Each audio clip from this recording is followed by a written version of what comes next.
Fala aí, pessoal, bacana? Segunda aula da unidade 2, continuando o nosso conteúdo, vamos falar sobre modos de jogador e os gêneros dos games, beleza? Partiu!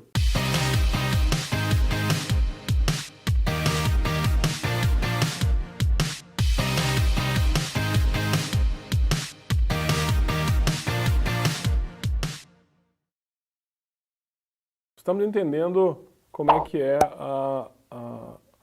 as opções dentro da categorização do seu jogo e quais são os tipos de elementos que você pode usar no jogo. Vamos ver agora sobre os modos de jogo, os modos do jogador especificamente, e os gêneros que cada um desses modos tem, certo? Um dos modos mais simples de serem feitos é o monojogador, que só tem um player só e ponto, né? Ele simplesmente vai jogar aquele jogo sozinho e simplesmente vai até o final do jogo, no máximo encontrando com NPCs e algumas coisas assim. Não que ele seja mais simples do ponto de vista de conceito, mas ele envolve menos tecnologia, envolve menos elementos para serem desenvolvidos. Dois jogadores, típico em ambiente de fliperama, né, de competição. Você tem um para cada lado, quase sempre você disputa quem faz mais pontos, ou você disputa quem vence uma luta, por exemplo. Dois jogadores é um modo muito comum de se ter. Multijogador local, para quem nunca tentou, mas é possível até no Nintendo, desde o Nintendo mesmo, né? Do Nintendinho, do Super Nintendo, PS2, né? E nos consoles atuais. No Xbox, por exemplo, você consegue conectar até 8 controles no mesmo console. Dá para jogar 8 pessoas em casa, na mesma TV. Obviamente não tem muitos jogos, muitos títulos que trabalham assim, mas é possível jogar, né? Eu até gosto muito de jogar com 4, por exemplo, é interessante, alguns jogos são bem legais. Multijogador em rede local. Era muito comum isso em Lan House. Hoje em dia até que nem tanto, hoje em dia a internet já permite, se você faz um multiplayer local, esse mesmo multiplayer pode ser online, né? Mas até um tempo atrás a internet era muito lenta, então se desenvolvia jogos que precisavam de velocidade de conexão para redes locais. Então você conectava 8 notebooks, por exemplo, e jogava Counter-Strike em rede local, aí sim você tinha performance, você conseguia competir localmente. Quando você pega essa mesma estrutura que roda numa LAN e coloca ela online, rodando no servidor, você tem um multijogador online, que é um dos modos de jogo. Em relação aos gêneros possíveis, e uma classificação que eu acho muito fria.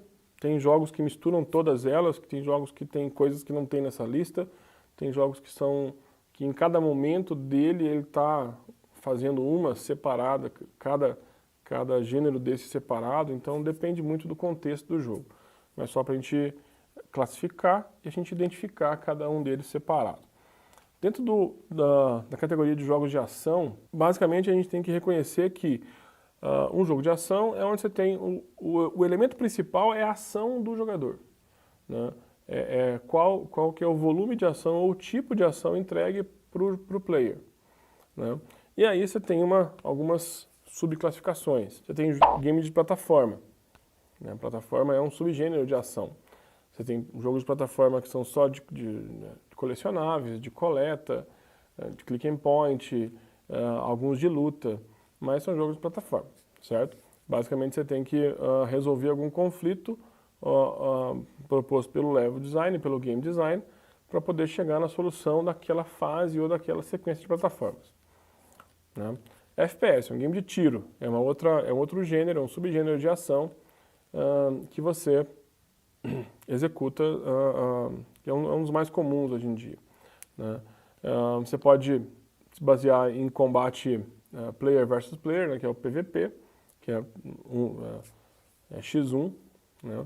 Ou você pode se basear em tiro de primeira pessoa, que é o FPS, que é quando a posição da câmera fica em primeira pessoa, ou a gente chama de TPS, que é Third Person Shot, que é o tiro em terceira pessoa. É quando você controla, às vezes, você muda só a posição da câmera, mas você continua tendo um jogo de tiro, mas em terceira pessoa, ok? Dentro do grupo de games de ação, jogos de corrida, simuladores de modo geral. Qualquer simulador de corrida é dentro da categoria de corrida, né? Por isso que eu falo que tem alguns jogos que trocam tudo isso, né? Você tem jogos de corrida que fazem gol, né? Imagina, o objetivo é fazer um gol com o carro. Então tem coisas estranhas acontecendo nesse mundo. Jogos de luta, de modo geral, todos eles encaixam no gênero de luta, né? Você tem lutas individuais, lutas com IAs ou lutas PVPs, né? Mas basicamente são jogos de lutas e com mecanismos de lutas diferentes, mas são jogos de luta. Jogos de ação e aventura, alguns classificariam também como cinematográficos, que é quando você tem uma história mais longa sendo contada e essa história permeia um roteiro bem mais profundo sobre um contexto mais longo. É o caso de Tomb Raider, por exemplo. Lara Croft, de modo geral, a série Lara Croft inteira são gêneros de aventura ou de ação e aventura, dependendo da versão dele. Ainda vocês vão encontrar gêneros de cassino, que é só caça-níqueis, de modo geral, né? Tem blackjack, roleta, jogos de dados, alguns jogos desse tipo, jogos de carta, né? Quebra-cabeça ou puzzles, que é jogos onde o raciocínio é que importa, né?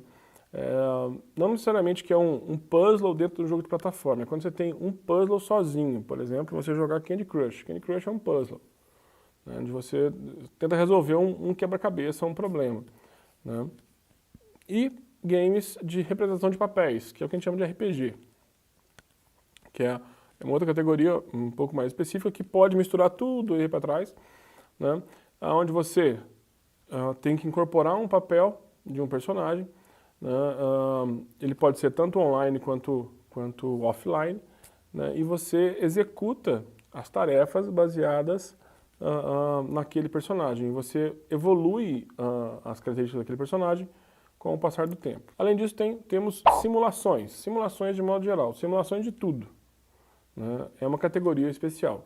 A simulação está muito relacionada com a física envolvida nisso, né? Com a reação precisa dos componentes do game ao mundo real. Se você for fazer um jogo de simulação, você tem que conhecer o objeto do mundo real muito bem e ter informações muito precisas dele. Ainda como gênero, nós temos jogos de estratégia tanto baseada em turnos quanto estratégia de tempo real, que a tomada de decisão é que faz o jogo ser jogado. Qual decisão tomar para o seu time, ou para o seu exército, ou para o seu elemento de gameplay, qual decisão tomar é que vai fazer você ter vantagens ou desvantagens no jogo. É interessante alguns jogos de estratégia que você pode tanto jogar quanto com seres humanos, né? Ou pode jogar com inteligências artificiais. Aí o nível pode aumentar bastante, que é o caso de jogar xadrez, por exemplo, né? Contra o computador.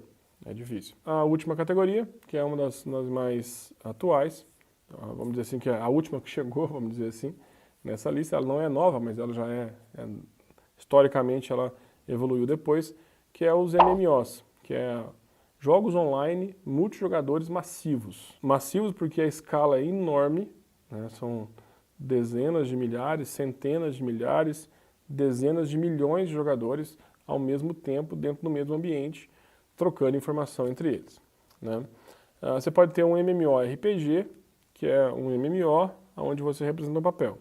Você pode ter um MMOFPS, que é um MMO gigante, tipo Fortnite, por exemplo, e que o gameplay é um FPS. E um MMORTS, que é de tempo real, onde você tem muita gente jogando um jogo em tempo real, na categoria anterior. É isso aí. Valeu, pessoal.